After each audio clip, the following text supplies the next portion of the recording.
Mañanas en Libertad, con Luis del Pino.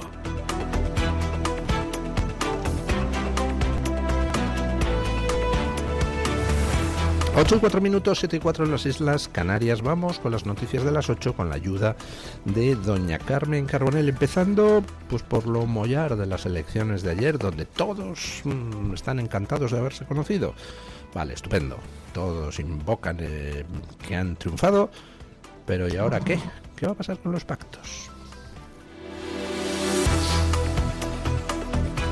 Actualizamos la información hasta hora de la mañana con los resultados de las elecciones en Castilla y León, en las que gana el Partido Popular, pero necesitará Vox para conformar gobierno. Los populares consiguen 33 procuradores, 2 más que en el año 2022, lo que permite al candidato Alfonso Fernández Mañueco aspirar a revalidar el gobierno, aunque, como les contamos, necesitará el apoyo de Vox para lograr la mayoría. El PSOE, liderado por el alcalde de Soria, Carlos Martínez, curiosamente mejora los resultados y alcanza los 30 escaños, 2 más que en los anteriores comicios. Por su parte, Vox sube hasta conseguir 14 procuradores, 1 más que en los pasados comicios de 2022.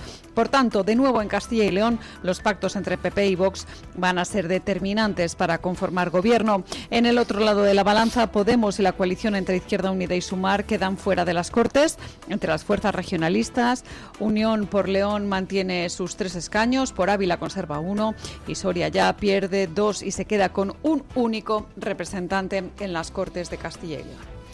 Bueno, en términos agregados, lo de ayer, aunque tanto PP como PSOE como Vox puedan con razón decir que han subido, pero en términos agregados lo de ayer es un desastre absoluto para la izquierda. Tenía en las anteriores elecciones Podemos 62.000 votos. Y de esos 62.000 votos, pues 36.000 se han repartido entre Izquierda Unida y Podemos, que se presentaban ahora separados. Si hacen ustedes la resta, pues tienen ahí 26.000 votos que se han perdido en ese mundo de la extrema izquierda. Y dirán ustedes, hombre, pues esos 26.000 votos se habrán ido al PSOE. Pues no, de esos 26.000 votos, solo la mitad se ha ido al Partido Socialista, la otra mitad se ha ido a la abstención. O alguna otra parte desconocida, pero al nulo, al blanco, yo qué sé, pero no al PSOE. Es decir, el Partido Socialista ha logrado ayer salvar los muebles y ha roto con la mala racha. Venía de un resultado muy malo en Castilla y León y ahora lo ha tenido un poquito mejor, pero a costa de destrozar toda la izquierda. Es el peor resultado histórico de la izquierda en Castilla y León. Con lo cual, pues bueno, está bien que el Partido Socialista celebre, pero no sé yo si tiene mucho que celebrar la izquierda en su conjunto, porque la va a dejar Sánchez como un solar. En cuanto a PP y Vox, pues miren, lo bueno que tiene ayer, el resultado de ayer de las elecciones, es que va a facilitar enormemente los pactos entre PP y Vox, precisamente porque ha sido bueno para el Partido Popular. El Partido Popular pues se le había quedado cara de Harpo Marx en Extremadura. ¿Han visto ustedes las películas de los hermanos Marx? Esa cara que pone Harpo cuando le regañan, que pone una cara así como muy característica. Bueno, pues se le había quedado cara de Harpo Marx al PP en Extremadura, se le había acentuado la cara de Harpo Marx al PP en Aragón, pero ayer, pues hombre, fue un gran día.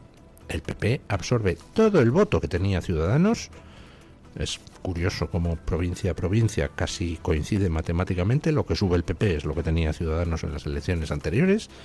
Y bueno, pues eso le sirve para subir pues 4 puntos y 2 escaños. Que oiga, que está muy bien, rompe la racha de bajadas, así que ya pueden quitar la cara de Harpo Marx y entonces ya sentarse en la mesa de negociación con otro espíritu, lo cual va a facilitar los pactos. O sea, lejos de ser algo que al PP le va a servir para entonces no pactar, no, todo lo contrario. Si hubiéramos tenido en Castilla y León un mal resultado para el Partido Popular, entonces el Partido Popular acudiría a la mesa de negociación con un cartel en la cabeza que dice perdedor, y entonces los pactos pues si cede ante Vox en muchas cosas, pues parecerían una humillación. Ahora ya no, ahora puede ceder lo que le da la gana, lo que le dé la gana al Partido Popular, porque ya no tiene ese cartel de perdedor en la cabeza. El Partido Popular puede ceder lo que quiera a Vox y lo cede diciendo, ves, ahora que no soy un perdedor, te lo cedo porque me da la gana, hombre. Y ayer me pareció muy significativo que Mañueco saliera a decir, lo primero de todo, que con el PSOE ni de palo. Lo cual, evidentemente, pues por descarte, deja solo una opción, la de formar gobierno con Vox. Y en cuanto a Vox, pues si Vox hubiera perdido diputados, si Vox hubiera perdido porcentaje, bueno, pues entonces sería Vox quien acudiría a las negociaciones con un cartel de perdedor, y eso le obligaría a ser más duro en sus reivindicaciones. Pero es al revés. Resulta que Vox sube en escaños y en porcentaje. Le hubiera gustado a Vox subir mucho más, hombre, por supuesto, pero vamos, su mejor resultado histórico en unas autonómicas, y con eso pues se puede sentar en la mesa de negociación a hablar de tú a tú con el PP. Así que auguro que en esta ventana que tenemos, que es aproximadamente 2 meses hasta que en mayo se convoquen las elecciones en Andalucía, pues se van a desbloquear los 3 gobiernos. El de Extremadura, donde ya la semana pasada alcanzaron un primer acuerdo PP y Vox para aprobar un decreto ley que lo que hacía era pues establecer el funcionamiento temporal de la administración mientras se elige el nuevo gobierno. Se va a alcanzar un acuerdo en Extremadura, se alcanzará en Aragón y se alcanzará en Castilla y León. Ignoro si será un acuerdo marco, un acuerdo en bloque, o si será un acuerdo por separado para cada una de las 3 regiones. Pero vamos, intuyo que no va a haber ni el más mínimo problema, precisamente porque el PP tuvo ayer un buen resultado, lo cual hace que todos vayan a la mesa de negociación pues sin tener ningún cartel de soy un loser, que siempre, pues en fin, fastidia mucho las negociaciones. Y ahora pues todos tendrán que dejar de cruzarse declaraciones y dedicarse a ver exactamente en qué se concreta la colaboración en esas 3 regiones. Colaboración que las 3 regiones y España necesitan como agua de mayo. Bueno, información hoy del periódico ABC, doña Carmen. Así es el diario ABC el que ha accedido al acta inspeccionada de accidente de Adamuz. Acta de inspección de las soldaduras de Adamuz, que la trae hoy reproducida el periódico ABC. El acta fue modificada 2 semanas después del accidente. Tal y como les estamos contando, la investigación del accidente ferroviario de Adamuz se centra ahora en el informe de soldaduras que fue revisado 2 semanas después de la tragedia. El diario ABC ha accedido al acta inspeccionada por la juez de Montoro, donde figura el documento y que fue elaborado por la empresa Ayesa. Curiosamente, se aprecia que fue modificada el 1 de febrero de 2026, pese a que la versión original databa de junio de 2025. La Comisión de Investigación de Accidentes Ferroviarios, la CIAF, alertó de estas incongruencias ante la Guardia Civil. El punto crítico es la soldadura situada en el kilómetro 318, donde la Guardia Civil detectó una fractura tanto en la unión metálica como en el carril. Aún no está claro qué falló primero. Es un dato clave para determinar si el origen está en la fatiga del material o en las deficiencias de mantenimiento. El informe también incluye pruebas de ultrasonido realizadas por la empresa Redalsa, que sí que inspeccionó esa zona dentro de la muestra mínima obligatoria. La juez considera relevantes estas contradicciones y ha ordenado incorporarlas a la pieza separada del procedimiento, la que siguen las víctimas personadas. Bueno, pues o sea que hay un acta de inspección de las soldaduras y ese acta es modificada 2 semanas después del accidente. ¿Y quién la modificó? Pues... hombre, yo diría que aquí hay varios posibles delitos, ¿no? Supongo yo que la juez del caso hará algo con esa información. Llamará a declarar a aquellos que son responsables de la elaboración original del acta, a aquellos que son responsables de la realización de las soldaduras y a aquellos que son responsables de la modificación de las actas con posterioridad al accidente.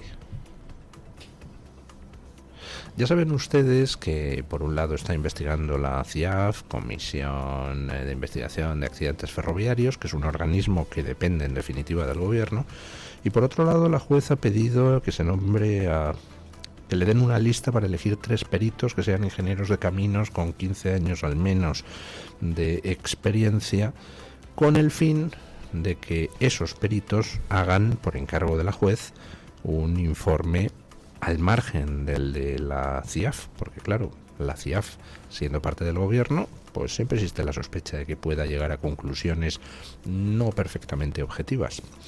Vamos a ver qué es lo que sucede y insisto en 2 temas que me tienen muy obsesionado. Primero, si es verdad que lo que rompió fue la soldadura, ¿por qué Adif se fue de madrugada y sin permiso judicial a llevarse trozos de la aguja?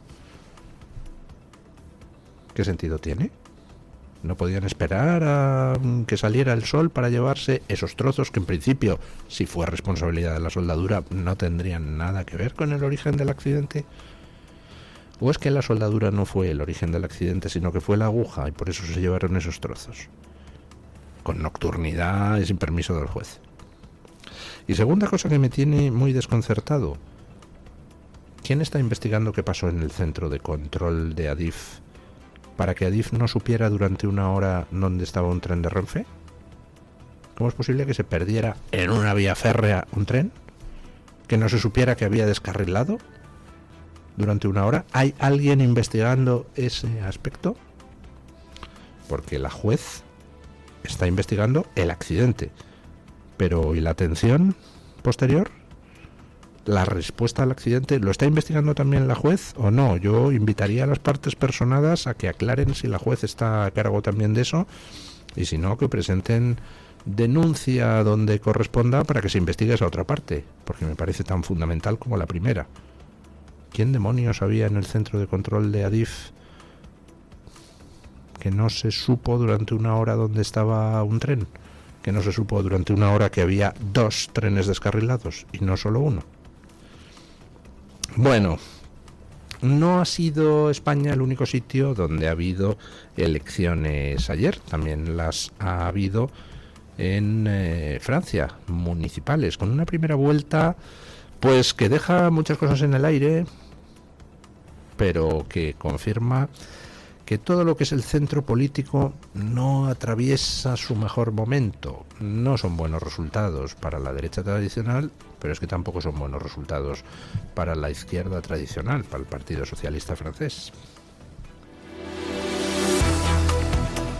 La primera vuelta de las elecciones municipales en Francia confirma la mala racha de la derecha tradicional, como les contamos. En París, el socialista Emmanuel Gregor fue el más votado, con un 36,4% de los votos, muy por delante de Rachida Dati, la candidata de los republicanos. Habrá una segunda vuelta a 4 con la izquierda, la derecha y el macronismo, pero todo apunta a que la capital seguirá en manos progresistas. En Marsella, el socialista Benoît Payan y el candidato de Agrupación Nacional, Franck Alicio, empató a 35,4% de los votos cada uno. La derecha se mantiene en la segunda vuelta, pero sin reservas claras. En Perpiñán, Louis Alliot, de Agrupación Nacional, fue reelegido en la primera vuelta. El partido de Marine Le Pen también aspira a ganar Niza y tiene opciones reales en Tolón. En Lyon se siguen con un horizonte bastante abierto, con empate entre el ecologista Grégory Doucet y el empresario Jean-Michel Aulas, que se presenta por libre y es el actual presidente del equipo de fútbol francés Olympique de Lyon. En Estrasburgo, el conservador Jean-Philippe Better podría ser la sorpresa si remonta 3 puntos a la socialista Catherine Trautmann en la segunda vuelta. El macronismo solo vislumbra una posible victoria en Burdeos. Bueno, el macronismo pues prácticamente desaparecido a nivel municipal, el Partido Conservador pues hombre, consiguiendo un resultado mediocre en algunos sitios que eran bastiones, pero el Partido Socialista también. En París el resultado no ha sido el esperado. París, ya saben ustedes que estaba gobernado por Anne Hidalgo, alcaldesa socialista de París.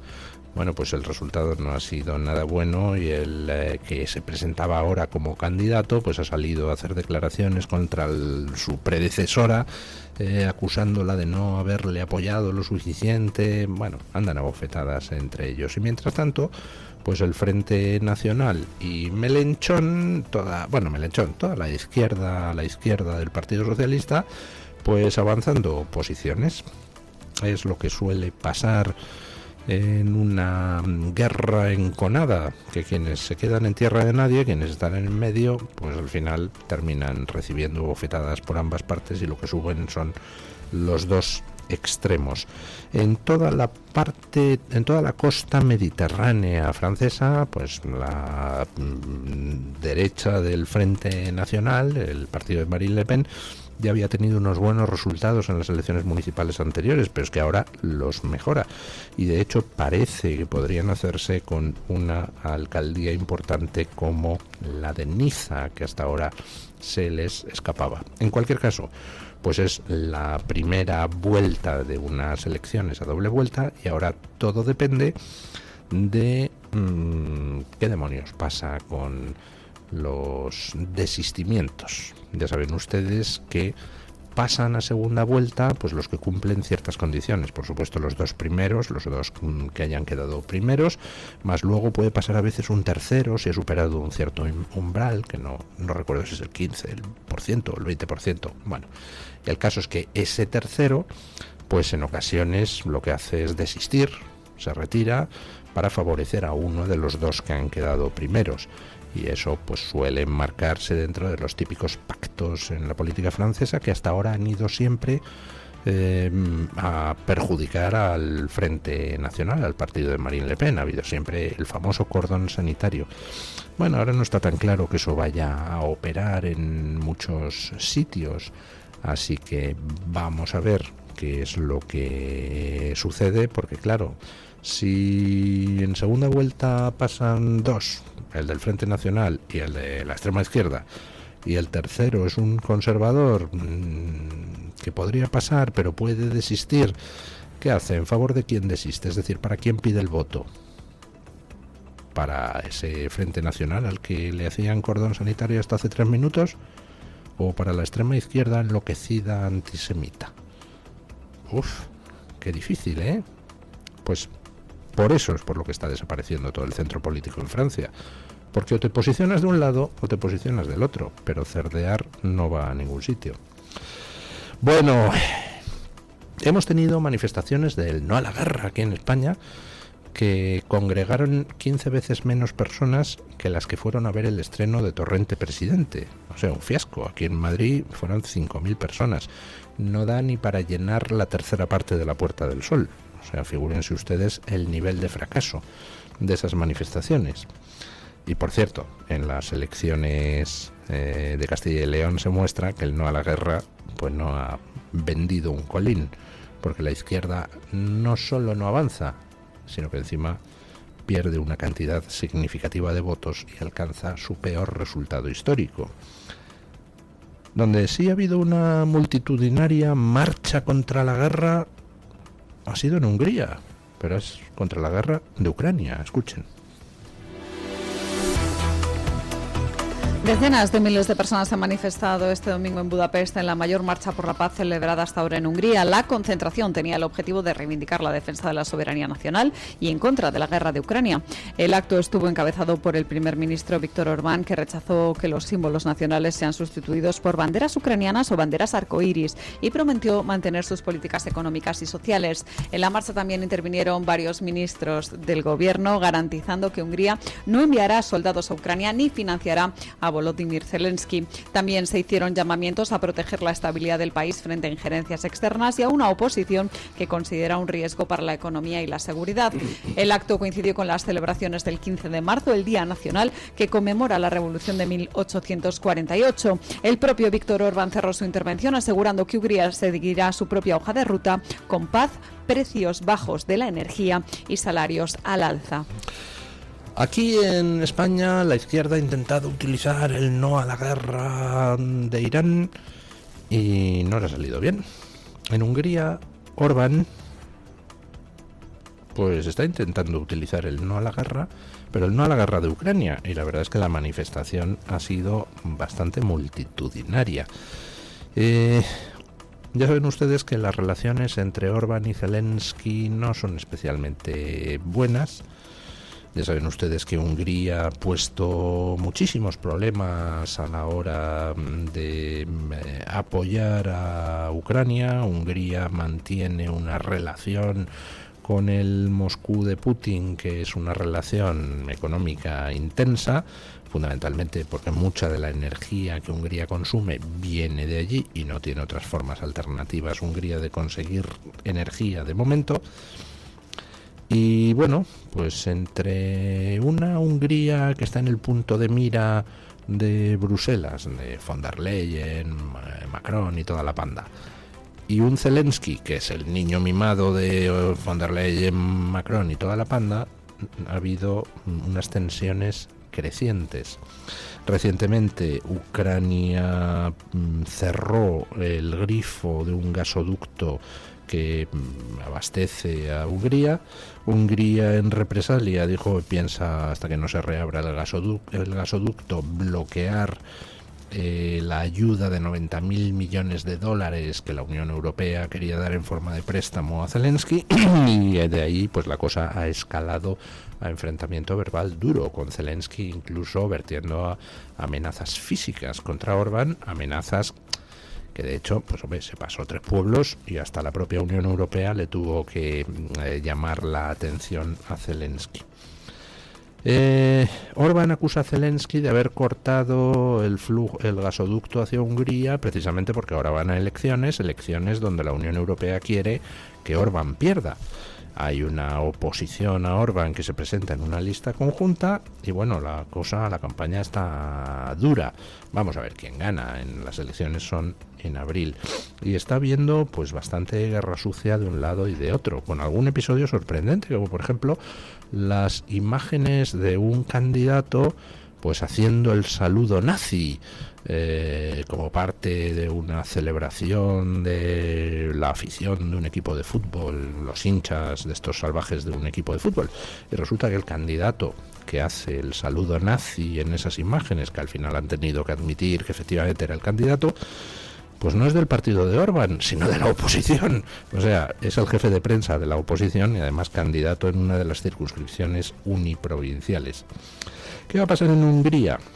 Pues hombre, yo creo que muy posiblemente Orbán, salvo sorpresa, revalide, y revalidará por cómo es el sistema electoral en Hungría. Están más o menos mitad en votos. Quizá incluso la oposición tiene algo más de votos, pero en Hungría hay una serie de distritos uninominales y luego pues una parte de los diputados se reparten mediante una lista nacional.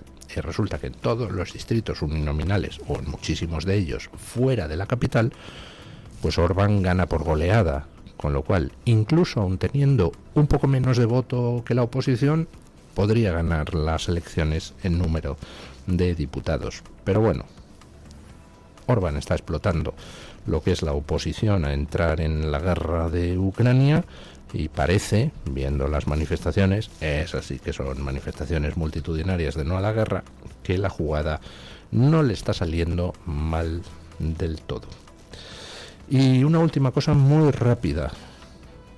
Escuchen. Terminemos el repaso a las noticias en Estados Unidos porque la Cámara de Representantes norteamericana ha citado a declarar a Tova Noel, la funcionaria que fue la que presuntamente vio por última vez con vida a Jeffrey Epstein antes de su muerte en prisión. El 26 de marzo será llamada a declarar esta guardia de seguridad que estaba de turno el día en que murió Epstein y se espera que aporte información relevante sobre este caso. Recordemos que tanto ella como su compañero Michael Thomas fueron imputados por falsificar los registros para simular que habían realizado las rondas correspondientes y obligatorias cada 30 minutos, pese a que, según la Fiscalía, pasaron toda la noche navegando por Internet.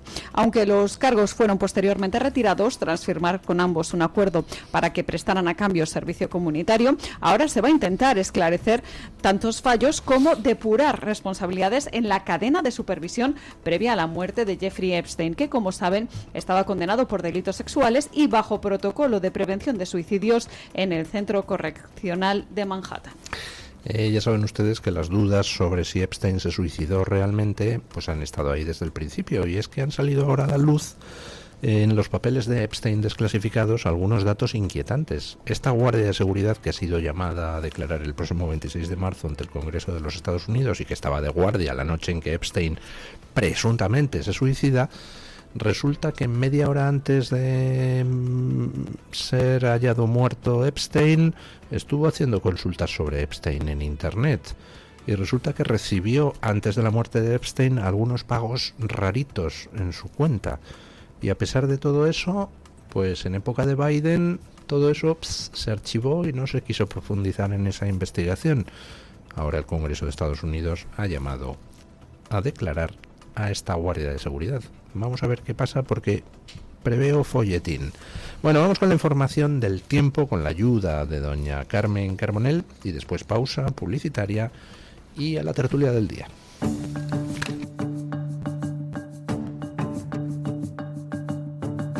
El tiempo en Radio Libertad. Hoy la situación viene marcada por la estabilidad en la península y en Baleares. Solo se mantienen avisos por rachas muy fuertes de viento de tramontana en el Ampurdán, Menorca y Mallorca y por cierzo intenso en el Bajo Ebro. También se esperan rachas muy fuertes de levante en el área de Alborán y Cádiz. La mayor parte del país amanecerá con cielos poco nubosos. Persisten bancos de niebla matinales en Galicia, Cantábrico, Alto Ebro, en torno de los sistemas central e ibérico y norte y este de la meseta norte, pero tenderán a disiparse a lo largo de la jornada. Solo se prevé alguna precipitación débil en el Cantábrico Oriental durante la mañana. En Canarias, ambiente estable, salvo en el norte de las islas montañosas, con nubes y posibilidad de lloviznas, además de calima probable. Las temperaturas máximas suben de forma generalizada, con ascensos notables en el cuadrante nordeste, Galicia, Cantábrico y zonas del sistema central. Bajan en el litoral de Alborán y en el sureste, y en Canarias se mantendrán con pocos cambios. Recuerden que tendremos heladas débiles en áreas de montaña, meseta norte y el sureste interior, que serán más moderadas en el Pirineo. Tu voz, tu libertad, tu radio. Radio Libertad.